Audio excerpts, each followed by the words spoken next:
नेता प्रतिपक्ष विजय कुमार सिन्हा ने कहा, समुदाय विशेष का मनोबल बढ़ा रही है महागठबंधन की सरकार। रतनमाला उपद्रव मामले की हो सीबीआई या न्यायिक जांच।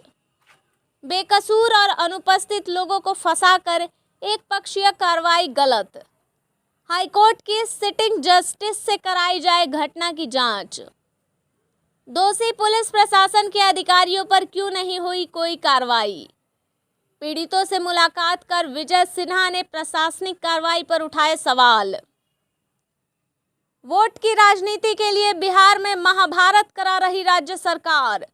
पुलिस प्रशासन को बताया हस्तिनापुर का गुलाम। News 9 times. पश्चिमी चंपारण बगहा से नवल ठाकुर की ब्यूरो रिपोर्ट। पश्चिमी चंपारण जिला के नगर थाना बगहा क्षेत्र के रतनमाला में महावीरी झंडा के निकले जुलूस के दौरान हुए सांप्रदायिक दंगा की जानकारी लेने के लिए बिहार के प्रतिपक्ष नेता विजय कुमार सिन्हा सोमवार को बगहा पहुंचे। बगहा के जिला भाजपा कार्यालय में प्रेस कॉन्फ्रेंस करके सरकार का रवैया कहीं न कहीं तुष्टीकरण का, जिसके कारण एक खास समुदाय का मनोबल क्यों बढ़ रहा है, इतना उग्र क्यों हो रहा है।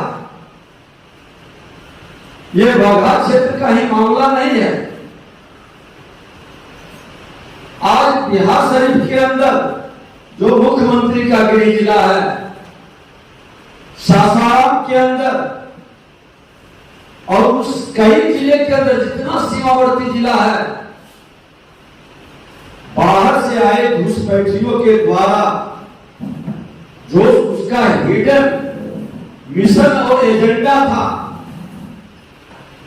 अघोषित मिनी पाकिस्तान बनाने का, उस एजेंडा को ये महागठबंधन की सरकार में खोलकर जमीन पर उतारने के लिए, सनातन के संतानों को भयभीत करने के लिए, हिंदुओं के पर्व त्योहार पर टारगेट करके हमला क्यों कर रहा है। सरकार को जवाब देनी चाहिए। मैंने ये विषय सदन के अंदर भी रखा था कि आखिर ये क्या हो गया है बिहार के अंदर। पत्थरबाजी, कश्मीर में पाकिस्तानी एजेंटों के द्वारा जो पत्थरबाजी चलाया जाता था, देश के प्रधानमंत्री नरेंद्र मोदी जी ने आज वह पत्थरबाजी बंद करवा दिया। और वह पत्थरबाजी बिहार में कैसे आ गया। ये पूरी तरह से प्रशासन की विफलता है और प्रशासन में बैठा लोग का निकम्बापनी के कारण यह घटना घटित हुआ है। किसी जाति, धर्म, क्षेत्र, भाषा के लोग अच्छी संख्या में शांति के साथ जीना चाहता है। कुछ उग्रवादी मानसिकता के लोग, अपराधी प्रवृत्ति के लोग इस घटना को अंजाम दिया है। ईमानदारी से कार्रवाई होती तो आगे के लिए भी इस तरह की घटना से लोग भयभीत होता।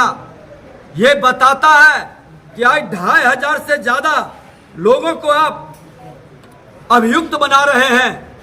अरे सच्चाई तो ये है कि समाज में 5% लोग इस मानसिकता के होते हैं, लेकिन आपकी नीयत साफ नहीं है। उस 5% लोगों के ऊपर कार्रवाई आप ईमानदारी से करते तो भविष्य में भी इस तरह की घटना नहीं घटित होता।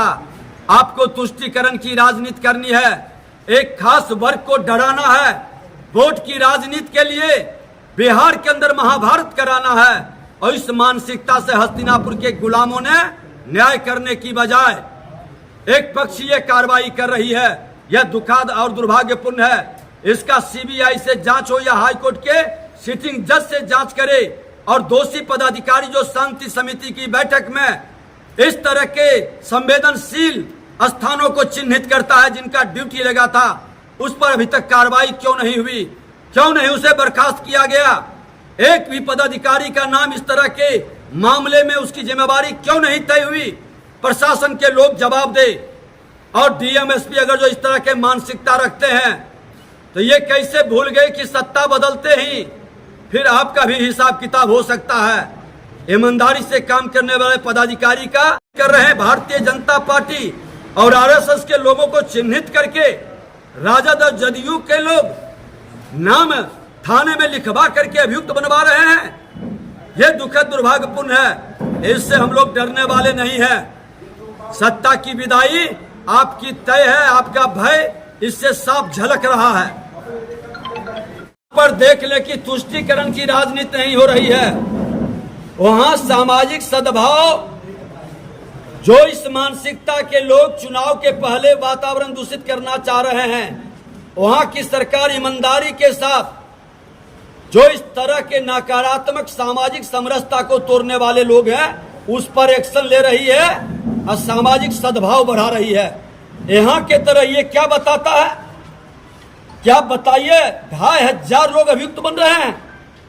एक खास पक्ष के लोगों को, अल्पसंख्यक समाज को 95, तो हिंदू समाज को 400, 500। ये क्या हो रहा है? ये क्या हो रहा है?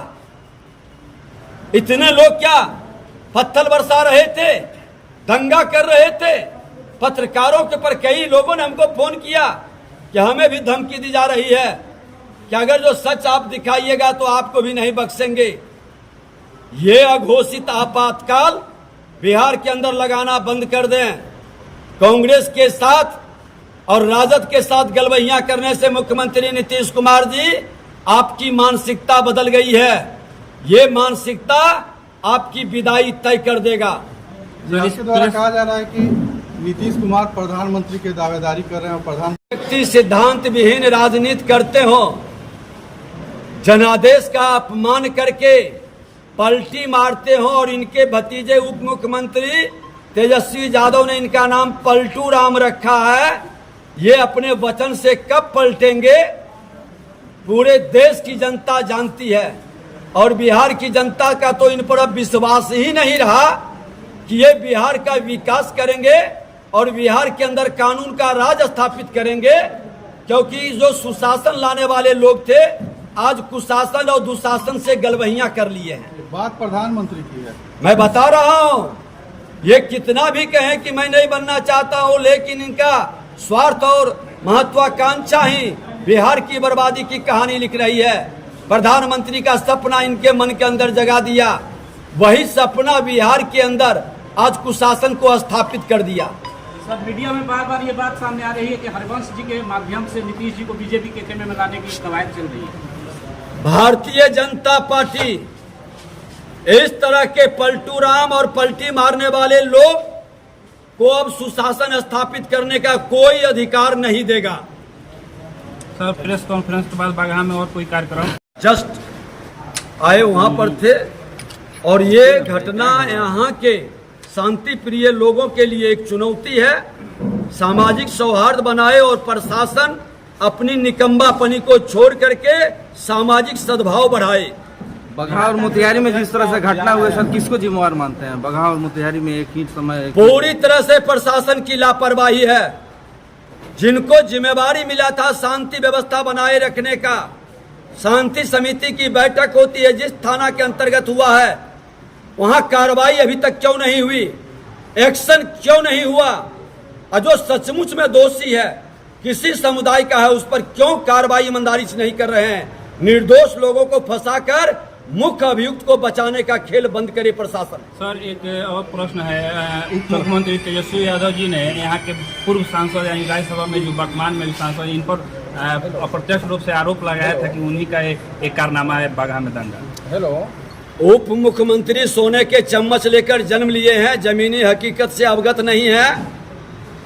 आज तक नेता प्रतिपक्ष 5 वर्ष रहे, किसी तरह के इस तरह के अपराध, भ्रष्टाचार या इस तरह के सामाजिक सौहार्द बिगड़ने पर वो कहीं गए हैं? सच से आकर के अवगत हो। आज ये पटना के सचिवालय को तक अपने को सिमटाए हुए हैं। सचिवालय से बाहर बिहार है और बाहर निकल के जनता के बीच जानिए, सच को देखिए, तब पता चलेगा कि दोषी कौन है। उनको भाजपा का भय और भूत हमेशा भयभीत करता है।